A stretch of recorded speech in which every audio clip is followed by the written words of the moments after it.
The oak was solid, built to endure, crafted to hold weight that would break lesser wood. None of that mattered. When the sound came, that sharp report like a gunshot in an enclosed space, everyone in the room stopped breathing. The air itself seemed to crystallize, trapped between disbelief and something that felt uncomfortably close to witnessing a violation of natural law.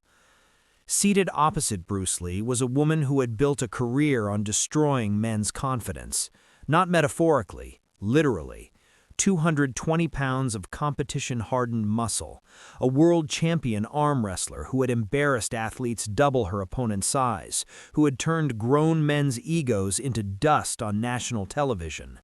She'd arrived expecting theater, maybe a polite struggle for the cameras, a graceful choreographed loss that would make everyone look good. She hadn't expected this.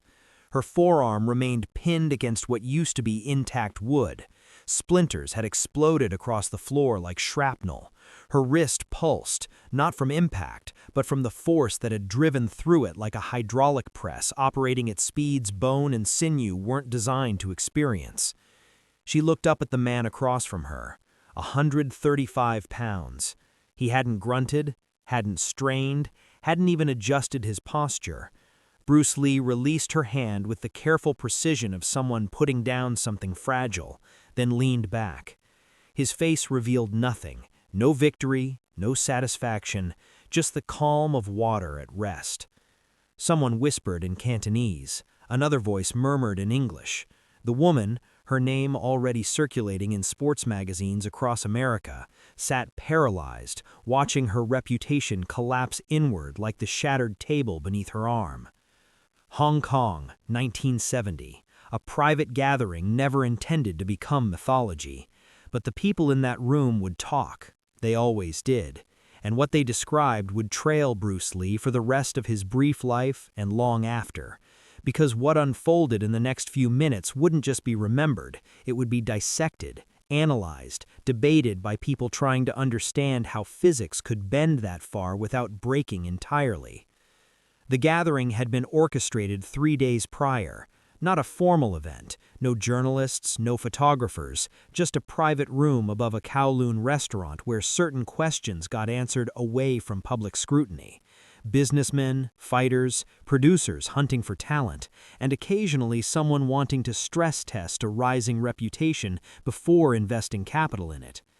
Bruce Lee's name had started circulating in ways that made powerful people curious, not just as a martial artist, not just as an actor, but as something harder to categorize, something that made other men uncomfortable in ways they couldn't articulate. The rumors had texture, stories exchanged between stunt coordinators, whispered in training halls, repeated by those who'd watched him move. They said he could strike before your nervous system registered movement, that his punches didn't just land, they materialized like something conjured from a dimension slightly adjacent to normal reality. They said he'd hospitalized a challenger in under 4 seconds, that a single kick had launched a man backward into a wall with enough force to spiderweb the plaster. But rumors were Hong Kong's native currency. Everyone had a story. Everyone had witnessed something.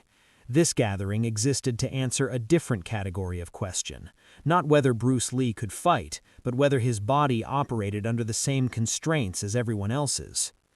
The woman had been invited specifically for this purpose. Her name carried weight in arm wrestling circuits across the United States. She'd competed against men for years and prevailed. Her grip strength had been measured, documented, published in specialized journals. She wasn't a novelty. She was a specialist, a technician of pure applied force. When she arrived that evening, she expected to be the examination. She didn't expect to become the subject being studied. Bruce Lee was already seated when she entered. He didn't stand, didn't offer the customary pleasantries. He simply looked at her once, then gestured to the chair across from him. The table between them had been selected deliberately, a thick slab of varnished oak bolted to an iron frame. It had hosted these contests before. It had never failed. She sat down, rolled her shoulders, positioned her elbow on the surface, and opened her palm. Bruce Lee mirrored her. His arm looked almost delicate beside hers. His wrist was narrow, his forearm lacked the bulk she'd learned to associate with dangerous opponents. She'd seen men twice his size crumble under pressure. This one looked like a strong wind might carry him away. A man standing to the side began counting down. 3, 2, 1. She pushed. Then, something malfunctioned. Her arm didn't advance. It didn't move at all. It was as if she'd pressed against a steel column anchored into bedrock. No flex, no give, nothing. She adjusted, modified her angle, engaged her shoulder. Her face flushed, her breathing accelerated. She had never, not once in her professional career, failed to move an opponent's arm in the opening 5 seconds. 10 seconds elapsed, then 20. Bruce Lee's expression hadn't changed. His breathing hadn't quickened. His arm remained exactly where it had started, perpendicular to the table, motionless, as if carved from something denser than flesh and bone. She felt something shift in her chest, a cold flutter of confusion she had no framework to process. And then, he moved. It wasn't sudden. That's what she'd remember most clearly later. It wasn't explosive or violent or desperate. It was smooth, controlled, inevitable. Her arm began descending, not quickly, slowly, inch by inch, as if he were operating a lever, as if her strength, her technique, her years of conditioning were simply variables he'd already calculated and dismissed. She tried to resist. She screamed internally. Her muscles ignited. Her grip tightened until her knuckles bleached white. It made no difference. Her hand touched the table and continued traveling. The oak split along its grain. The frame buckled. The iron bolts groaned and surrendered beneath the force. The sound filled the room like reality itself fracturing. Nobody applauded. Nobody cheered. The room remained suspended in a silence that felt almost religious, as if they'd witnessed something that violated the basic operating principles of the universe. The woman pulled her arm back slowly.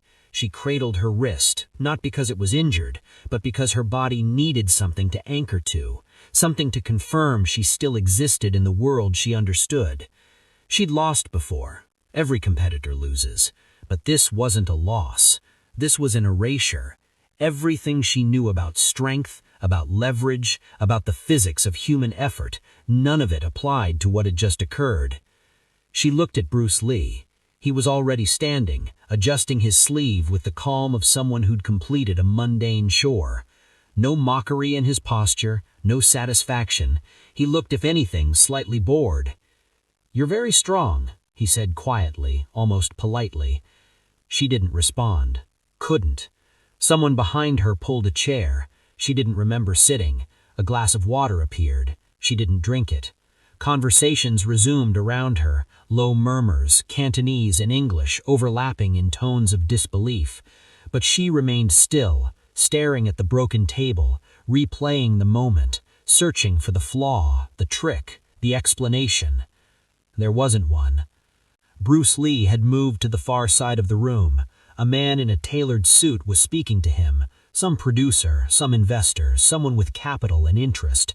Bruce nodded politely. He smiled. He looked like any other young man navigating a social engagement. But the woman had felt something else in that brief moment when their arms had been locked together. She'd felt something beneath his skin that didn't match his appearance, a density, a pressure, as if his muscles weren't made of fiber and tissue, but of something compressed far beyond normal human composition. She'd arm-wrestled coal miners, longshoremen, a silver medal Olympic weightlifter who outweighed her by 60 pounds. None of them had felt like this.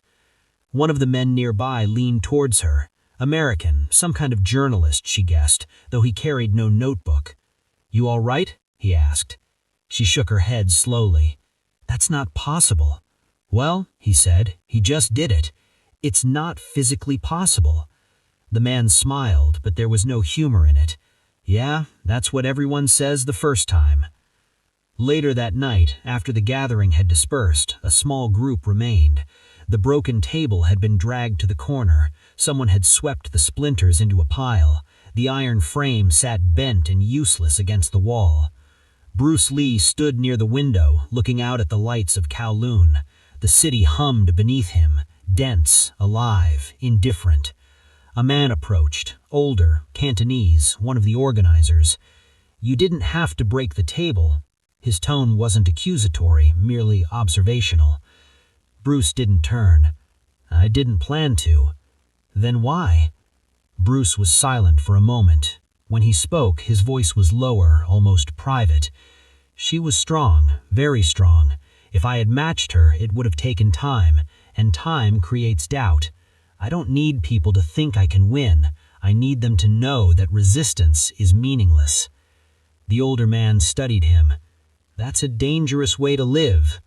Bruce turned then. His eyes caught the light from the window, calm, focused, unreadable. "No," he said, "it's the